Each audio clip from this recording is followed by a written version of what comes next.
America ने Venezuela में तख्ता उलट दिया। निकोलस मदुरो और उनकी अहलिया को गिरफ्तार कर लिया गया। साथ साथ अब डोनाल्ड ट्रंप का कहना है अमेरिकी साम्राज्य वेनेजुएला पे और उसके तेल के जखायर पर राज करेगा। लेट अली शो यू के इस एपिसोड में आप सबको खुशामदीद। To like, subscribe and share this content. रातों रात घंटों के अंदर जो खबरें आ रही हैं उसके मुताबिक एक CIA के सोर्स के जरिए अमेरिका ने निकोलस मदुरो को अगवा कर लिया और अब वो अमेरिका पहुंच गए हैं। कहा जा रहा है कि न्यूयॉर्क के अंदर उन्हें रखा जाएगा और उनके ऊपर मुकदमात किए जाएंगे। जिस तेजी से ये चीज रात को यानी 3 जनवरी हफ्ते की रात को सुबह को अनफोल्ड हुई, अंदाजा नहीं था कि अमेरिका इतना एक बड़ा कदम उठाएगा। और ना सिर्फ ये, जो 303 अरब 303 अरब एस्टिमेटेड बैरल्स ऑफ ऑयल मौजूद हैं वेनेजुएला के अंदर। दुनिया के अंदर आर्ग्यूबली सबसे ज्यादा जो मिकदार है अनटैप्ड ऑयल की वो वेनेजुएला के अंदर है। उसका कंट्रोल अब अमेरिकी हाथ में आ जाएगा। चाइना को वेनेजुएला तकरीबन 7.5 लाख बैरल दिन के फराहम करता था। क्यूबा को लाखों बैरल दिन के फराहम करता था। अब वो जो सप्लाई लाइंस हैं वो कट जाएंगी और अमेरिकी साम्राज्य एक बार फिर अपने अरूज पे अपने आप को पाएगा। सवाल ये बनता है कि इसके अंदर ईरान का क्या होगा। मशरिक़ वस्ता में जो सऊदी अरब और वो चैनल्स थे जो डिपेंडेंट थे अमेरिका की सप्लाईज के ऊपर और अमेरिका उनकी सप्लाईज के ऊपर डिपेंडेंट था, उनका क्या होगा। ताइवान का क्या होगा और क्यूबा का क्या होगा। इन सब पे बात करेंगे, मगर पहले सुनते हैं डोनाल्ड ट्रंप की स्पीच जो उन्होंने दी मदुरो की गिरफ्तारी के बाद। The United States Armed Forces conducted an extraordinary military operation in the capital of Venezuela, successfully captured Maduro in the dead of night, now faced American justice. Maduro and Flores have been indicted in the Southern District of New York, Jay Clayton, for their campaign of deadly narco-terrorism against the United States and its citizens. So we are going to run the country until such time as we can do a safe, proper, and judicious transition. तो ये थे Donald Trump और बड़ा detail से बयान कर रहे थे कि हम अब वेनेजुएला के ऊपर डायरेक्टली अमेरिकी राज होगा, हुकूमत होगी। और लग ये रहा है कि जो ये पूरी कार्रवाई हुई है इसके अंदर के हाथ थे। रिपोर्ट्स आई हैं सामने, फॉर एग्जांपल एक्सियम के ऊपर भी आई है, रॉयटर्स के ऊपर भी आई है, AP के ऊपर भी आई है। थोड़ा आपको मैं पढ़ के सुना देता हूं कि क्या कहा जा रहा है वहां पे भी इस पूरे वाकयात को लेकर, क्योंकि एक CIA का हाथ मौजूद है इसके अंदर। इंटरनल जो बेसिकली अंदर की तरफ से ये सब कुछ हुआ है कि अंदरूनी एक साजिश थी ये मदुरो को हटाने के लिए, उसके अंदर भी एक हाथ मौजूद है। रिपोर्ट्स आपके ऊपर अब मैं सामने आपके लिए लेके आता हूं। यहां पे ये बेसिकली हुमैरा पमुक ये लिखती हैं रॉयटर्स के लिए, US फॉरेन पॉलिसी के ऊपर, टर्किश है ओरिजिनली। ये लिख रही हैं, इन्होंने शेयर किया screenshot. Maduro was captured by a team that included US special forces including US आर्मीज delta force, a US official told Reuters. A CIA source in Maduro's inner circle helped US forces track his movements in his final days until his capture, according to 2 people familiar with the matter. The people who were briefed on the operation also said members of the Venezuelan military cooperated with the United States to secure Maduro's arrest, but declined to provide details. कि 2 लोग जो basically इस पूरे वाकये के अंदर शामिल थे, उन्होंने कोऑपरेट किया। बताया कि वेनेजुएलन मिलिट्री ने, अस्करी क़यादत ने कोऑपरेट किया अमेरिका के साथ और मदुरो की जो गिरफ्तारी थी उसको मुमकिन बनाया। बट इससे ज्यादा उन्होंने डिटेल्स प्रोवाइड नहीं की. One person close to Venezuela's opposition was asked not to be named, described Maduro's removal as an inside job. यानी अंदर की एक साजिश हुई जो वेनेजुएला की क़यादत ने, मिलिट्री क़यादत ने या मिलिट्री ने उसको मुमकिन बनाया.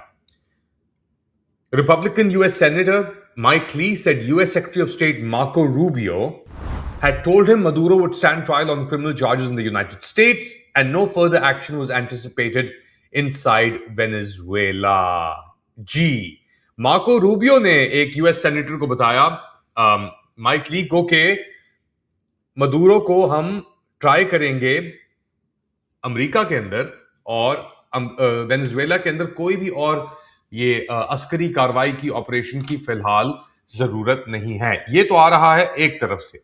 दूसरी जानब से बराक राविद, जो इजरायली एक इम्प्लांट है अमेरिका के अंदर और एक्सियम के लिए काम करते हैं, उन्होंने भी इसके ऊपर लिखा है और बताया है कि क्या हुआ, कैसे हुआ, किस तरीके से ये सब कुछ मुमकिन हुआ. और उन्होंने कहा है कि CIA produced the intelligence that enabled Delta forces capture of Maduro according to a source with knowledge. The source said the CIA had a small team, कि CIA की एक छोटी एक कुव्वत मौजूद थी अगस्त से लेकर काराकास के अंदर, जो मदुरो का यानी जो दिन की उसकी रूटीन थी उसको बड़े करीब से फॉलो कर रहे थे. आगे उसकी सोर्स ने उसको यह भी बताएगा कि ऑपरेशन जो था उसके अंदर स्टीफन मिलर, मार्को रूबियो, पीट हैक्सेट और CIA डायरेक्टर रैडक्लिफ इन्वॉल्व थे. और ये हर रोज, कुछ दिन हर रोज मिल रहे थे और सदर ट्रंप को भी इंफॉर्मेशन ये लोग प्रोवाइड कर रहे थे. अब बात तो सामने आ गई है. मार्को रूबियो का जिक्र किया. मार्को रूबियो ने एक और इंटरेस्टिंग चीज कही. उसने कहा कि अब क्यूबा जो था वो बड़ा इन्वॉल्व था. वाकई में क्यूबा, ह्यूगो चावेज, जो मदुरो बेसिकली बंदा था ह्यूगो चावेज का. ह्यूगो चावेज कैंसर से उसकी वफात हुई कोई 10 साल 12 साल पहले. और उसके बाद मदुरो आया. मदुरो हुआ करता था एक बस ड्राइवर, मगर ह्यूगो चावेज के दौरान के टाइम में उसके फिडेल कैस्ट्रो भी जिंदा था. तो कैस्ट्रो और चावेज दोनों एक तरीके से जो अमेरिकन इंपीरियलिज्म या साम्राज्य था उसके खिलाफ एक दीवार उन्होंने खड़ी की थी.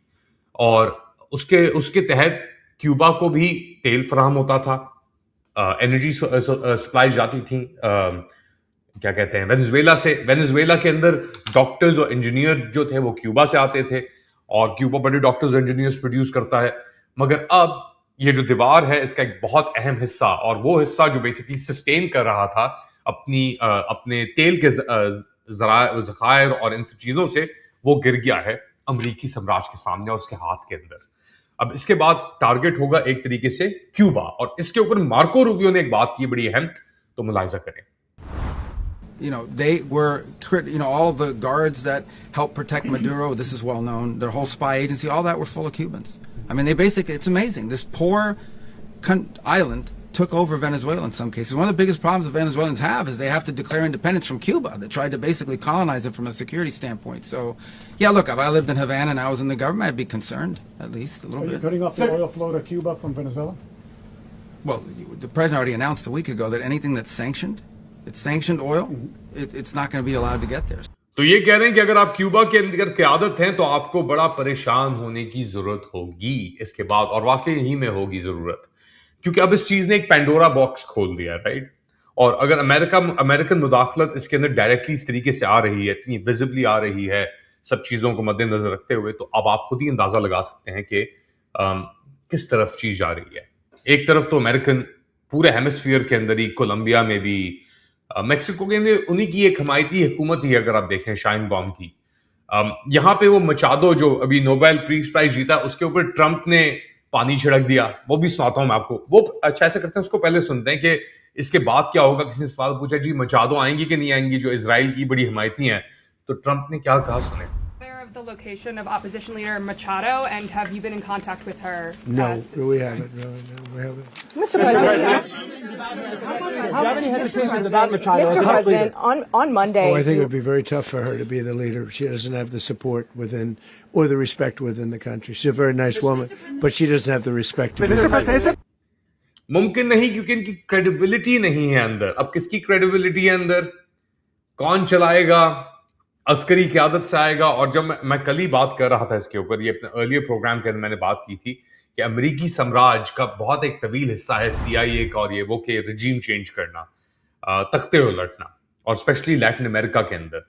और लैटिन अमेरिका के अंदर अब हम देखेंगे कि एक वेव आएगी अमेरिकनिज्म की और एक्सप्लॉयटेशन की, क्योंकि ये तो बात सीधी कर रहे हैं, हम तो तेल निकालेंगे वहां से. ये ड्रग्स और इन सब चीजों का जो इल्जाम लगाया जा रहा है, ये तस्वीर भी शाये की है मदुरो की आयोजीमा, USS आयोजीमा जो उनका एयरक्राफ्ट कैरियर है उसके ऊपर. तो तेल का मसला है अब, और अगर तेल का मामला है तो फिर ईरान और सऊदी अरब को बड़ा परेशान होने की जरूरत है, क्योंकि ये खत्ते में अब आग लगा सकते हैं जाके, क्योंकि सप्लाई लाइन जो वहां से निकल रही थी वो खतरे में नहीं होंगी इनकी, राइट? इनके पास एक्सक्यूज होगी अब कि हाँ कर लो जो करना है, तुमने गिराने अपने टैंकर गिराओ और उनके गिराने वहां पे गिराओ, क्योंकि हमारे पास तो अपनी सप्लाई लाइन अब सिक्योर है वेनेजुएला से. और यही मकसद है मेरे ख्याल से इस चीज को पूरा इस डायरेक्शन में लेके जाने का. एक और जाने से पहले बात, चाइना का किरदार. बहुत कहा जा रहा है कि जी यूक्रेन के अंदर रशिया घुस जाएगा और वो भी शायद ज़ेलेंस्की को निकाल लेगा.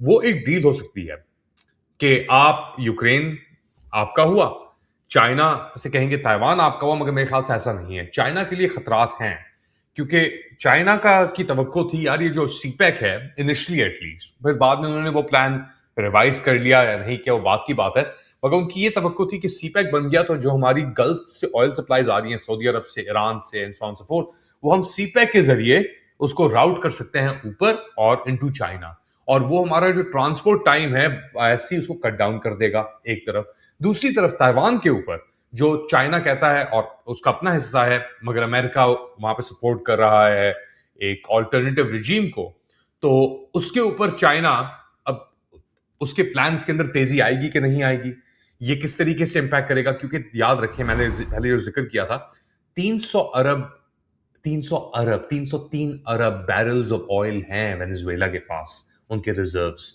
Untapped, tapped, whatever. उसमें से तकरीबन 3% यानी 16 मिलियन उसकी आउटपुट है वेनेजुएला की डेली आउटपुट, 16 मिलियन या 1.5 करोड़ बैरल पर डे. उसमें से 16 मिलियन में से 1.5 करोड़ तकरीबन 7 लाख बैरल जो है वो जाता है चाइना को, यानी 3% जो डेली आउटपुट है बैरल्स की वेनेजुएला की वो जाती थी चाइना को. अब वो आउटपुट इफेक्ट होगी क्योंकि वो पूरा अमेरिकन उसमें आ गया है. वो कह रहे हैं कि नहीं हम देखेंगे ये सब कुछ और सब बातें हैं, क्लियर है. और एक और बात, हुकूमत तख्ता उलटने से पहले मदुरो की मुलाकात हुई एक चाइनीज डेलीगेशन से भी, उसकी वीडियो भी रिलीज हुई, बड़ा अच्छी तरीके से मदुरो मिल रहा है, ये सब कुछ है. बट इवेंचुअली क्या हुआ हमें नहीं पता. चाइना ने कंडेम किया है ये मूव, एक तस्वीर रिलीज की है खाली पोडियम की जिसके अंदर कह रहे हैं कि ये एक सरासर इंटरनेशनल लॉ की खिलाफ वर्जी है, और वाकई में इंटरनेशनल रूल बेस्ड ऑर्डर तो रहा नहीं. इसका इंपैक्ट अमेरिका के अंदर भी आएगा. ट्रंप अब अपने आप को प्रमोट कर सकता है कि मैं एक और टर्म जो भी उनके आइन के अंदर नहीं है, तो बहुत सारी चीजें तब्दील हो सकती हैं बहुत जल्द, क्योंकि जिस तेजी से ये इन्होंने तख्ता पलटा है वेनेजुएला के अंदर, तो बहुत सारी चीजें खुल जाएंगी. और चाइना के लिए सवालात ये होंगे कि यार वो ताइवान के ऊपर मूव करें ना करें, कब करें, वो डिले कर सकते हैं नहीं कर सकते. पाकिस्तान के अंदर एक ऑलरेडी बॉटलनेक क्रिएट हो गया है अमेरिकन हिमायती जो रिजीम है उनकी, उससे. याद रखें कौन है वो आप जानते हैं, बूझो तो जाने कि CIA और अमीरातियों का वहां पे कौन सा मोहरा मौजूद है. वही मोहरा जो लिबिया भी गया था CIA और अमीरातियों की शय के ऊपर, उसके अंदर भी अमेरिका का हाथ होगा डेफिनेटली, क्योंकि एक पूरा एक रीओरिएंटेशन हो रही है हमारी आंखों के सामने, रीजनल ग्लोबल, वेनेजुएला से लेके क्यूबा तक, क्यूबा से लेके चाइना तक, चाइना से लेके पाकिस्तान तक, पाकिस्तान से लेके लिबिया तक, Iran, Saudi Arabia, Yemen, Sudan, ये एक हम अपनी आंखों के सामने देख रहे हैं कि पूरे दुनिया का जो नक्शा है, जियोपॉलिटिकल स्ट्रक्चर, वो यूं चेंज हो रहा है। और उसके अंदर ऑब्वियसली CIA के मोहरे भी मौजूद हैं हर जगहों पे, वेनेजुएला के अंदर भी, सूडान में भी RSF, लिबिया में हफ्तार, यमन के अंदर अदरूस, मुत्तहदा अरब अमीरात में बिन जायद, पाकिस्तान में फील्ड मार्शल और उनका टोला। तो ये तो मेरा जायजा है, आप लोग क्या समझते हैं बताएं मुझे कमेंट सेक्शन में। Do like, subscribe and share this content. थोड़ी देर बाद दोबारा हाजिर होऊंगा अपडेट के साथ, तब तक के लिए टेक केयर।